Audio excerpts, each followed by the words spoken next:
let me begin by asking you a question. How important do you think it is that our parish, our church, should be a caring church? Very, very important.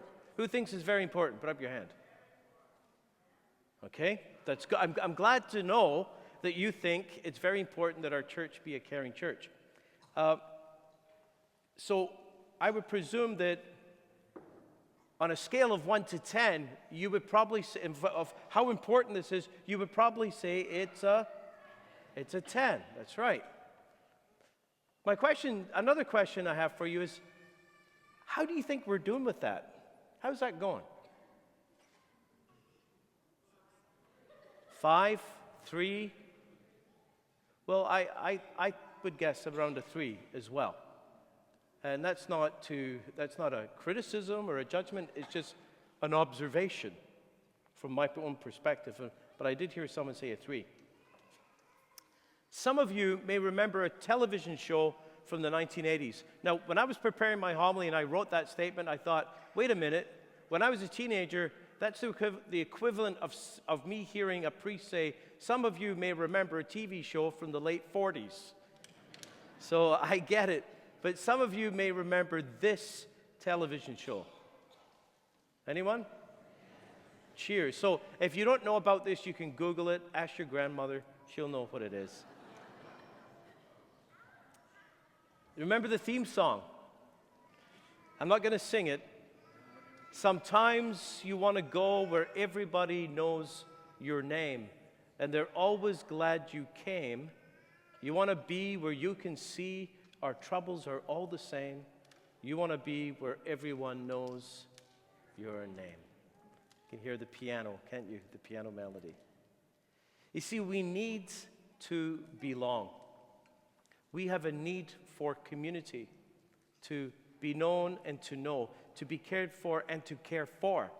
It's deeply human, it's sociological, it's psychological, and it's spiritual. This weekend we begin the season of Advent, and as we've done in past years, we're taking the season of Advent, which is the beginning of the year, the liturgical year, to look ahead at the year to come. And as we look ahead, we want to take time to reflect with you on what we believe God is calling us to do, where we believe God is calling us to go. In fact, we want to look at what does God expect of our parish as we continue on this journey of parish renewal. We completed a pastoral planning process with parish leadership, and one of these goals is what I want to talk to you about today. And it's also a goal that the Archbishop has asked every parish in our diocese to focus on in this coming year. And it's all around the question of what kind of church are we called to be? How can we become a more caring church? Now, as the foundation of our reflection today, I want to turn to the second reading from Paul's letter to the Thessalonians. And actually, a little tidbit of trivia. 1 Thessalonians is the oldest letter in the New Testament. It's the first full part of the New Testament that was ever written. So it goes right back to the beginning, 20 years after the resurrection. And St. Paul is writing to a parish, in a sense, a church community in the Greek city of Thessalonica. And he is speaking to them about what kind of church they should be. Now listen to what he says. He says this, "May the Lord make you increase and abound in love for one another and for all." May the Lord make you increase and abound in love for one another and for all. So, what kind of church are we to be? A church in which we grow in love for one another and for all. Secondly, he says, quote, "May he so strengthen your hearts in holiness that you may be blameless before our God and Father." So, they are to strengthen their hearts in holiness. And thirdly, he says, "As you learned from us how you ought to live and to please God, as in fact you are doing, you should do so more and more. So, they are to keep learning to live for God more and more. So 3 things: growing in love for one another, strengthening in holiness, and learning to live more and more. So I want to go back to that same question. How are we doing as a church with these 3 qualities? Let's look at the first one. Grow in love for one another. Scale of 1 to 10, how are we doing with that? I mean, take a moment. Let's turn around and look at the people around you for a second. It's okay, you won't turn to stone. You won't turn into a pillar of salt. Have you noticed how awkward it feels to even look at each other? And the truth is that most of us don't really know anyone in this church. So if we don't even know each other, how are we supposed to love each other? I think that one of the reasons for this is that the average Catholic goes to Mass the way the average person goes to McDonald's. I mean, you don't go to McDonald's to hang out with your brothers and sisters in Ronald, you know? Get that, brothers and sisters in Ronald? Ronald McDonald? Anyway, never mind. You go there to get in line. You don't look at anyone. You don't talk to anyone. You want to get your burger and fries and get out. You want to get in. It's anonymous. You get in, you get your stuff, and you leave. And sometimes it's like that in church. We come, it's anonymous. We get in, we get our thing, and we leave. Grow in love for one another, St. Paul says. How about holiness? St. Paul says that our church is to be a church where we strengthen our hearts in holiness. Now, what is holiness? Holiness means to become more like Jesus, to grow in our relationship with Jesus, to deepen our friendship with Jesus. And so we need to ask ourselves, am I growing in holiness? Is my family growing? Or are we just showing up? How about the third one? St. Paul says, keep learning to live for God more and more. So he says, as you're already doing, he said, you're already doing it. That's great. You're doing it. So he says 2 things. Keep doing it and do it more and more. Keep learning. Don't stop learning. Keep learning and learn more and more. Grow. The word learning is connected to the word disciple. A disciple is someone who learns. And we're to be disciples of Jesus. That means keep doing it and do it more and more. Well, let's stop for a moment and think about learning. Are you learning through this parish? You know, often in our church we have this presumption that, well, children should learn, and maybe teenagers, we've got to make them learn. But me, I did my time in Sunday school 20 years ago. Thank you very much. I paid the price. See, the thing is that in the church, we often teach children and bless adults. But when you look at the ministry of Jesus, Jesus taught adults and blessed children. We've got it backwards. And even if we are seeking to have a meaningful involvement in our parish, we often lean into a traditional model of pastoral care. And that is a model in which everything is focused on the priest. A meaningful connection to the parish means a meaningful relationship with the priest for many people. Not for all, but for many. In that sense, we look for the priest to be the center of everything.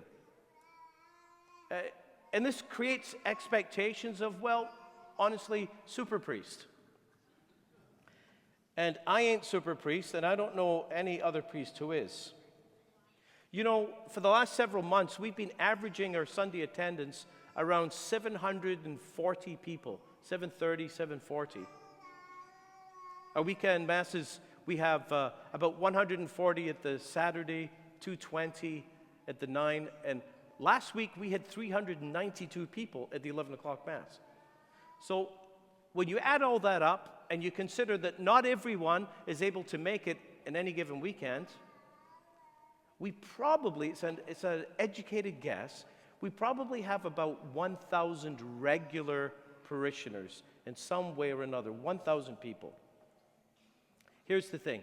No matter how wonderful or hardworking a particular priest may be, none can care personally for 1,000 people. Not even Father Dominic could do that.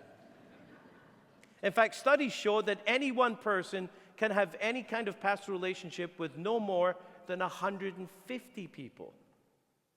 So after 150 people, it breaks down. And so if being a caring parish depends on the priest having a personal connection with everyone, then I'm a failure. And I got to be honest with you, and I've been a priest for 27 years, and I've often felt that way. I've often felt like a failure, like I cannot meet this demand of care. I fail. As well as, even if I didn't have to do all the other things, like, leading the parish and all the complexities of that, I'm not looking for sympathy here. I'm looking to make this point. If we are to become a church in which people are cared for, a church in which we grow in love, a church in which we grow in holiness and learning, we need to find a different model. We need to become like a large family. You know about large families, right? The parents aren't personally caring for every child. The kids start caring for each other. Just the way it happens. That's what we have to become like as a church. And that's where the topic of small groups comes in. And I spoke earlier on about a pastoral goal that we had set, our parish leadership had set, a pastoral goal that was given to us by the Archbishop. It's small groups. The Archbishop would love to see the beginning of the normalization of small groups in our parishes. Now, we have some small groups that meet already, but it's not the norm. He would like to see it become the norm. A small group is where you can experience authentic Christian community.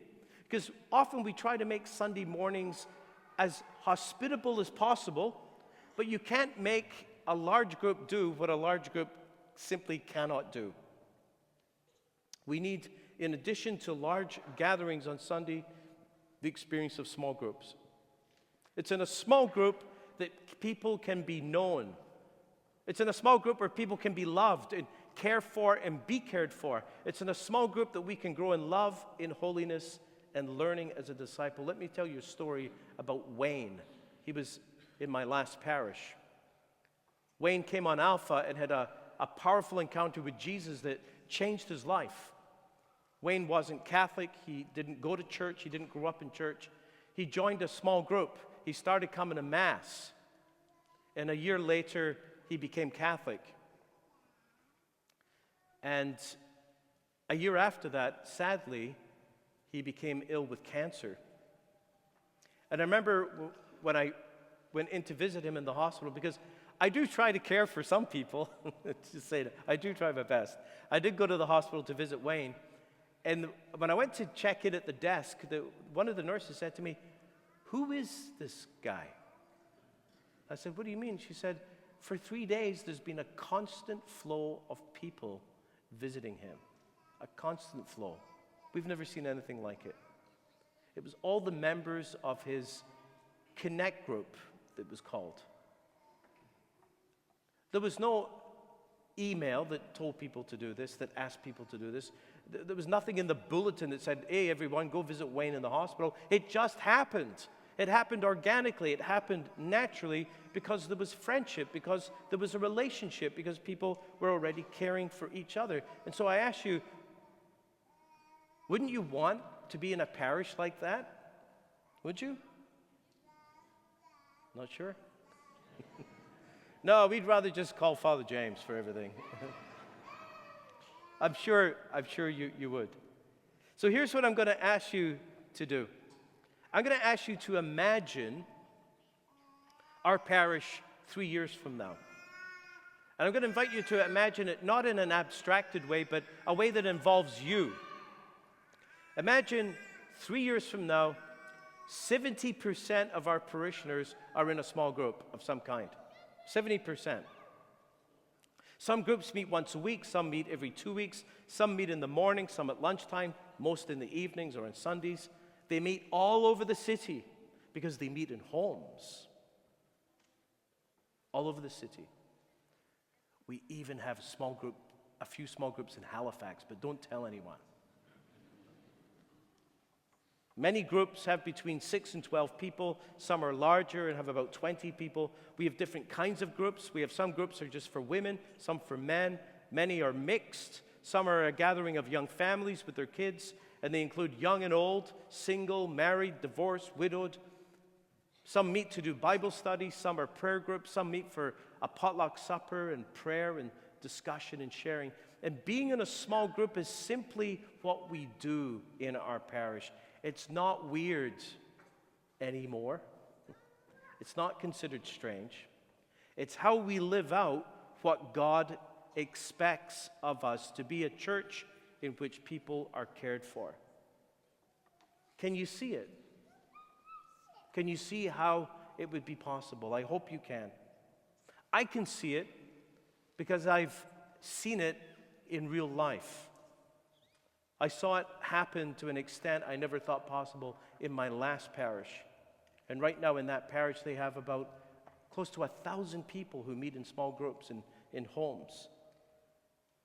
And it changes everything.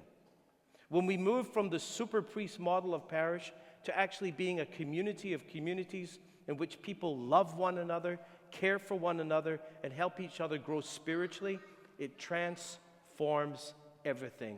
So how important do you think this is on a scale of 1 to 10? I mean, we said that we might right now be at a 3, but how could we be doing, do you think? 3 years from now, how could we be doing? Could we get this to an 8? What do you think? You think? I think we can. I think that's how we could be doing. And I think it's where the Lord is calling us to go. Amen.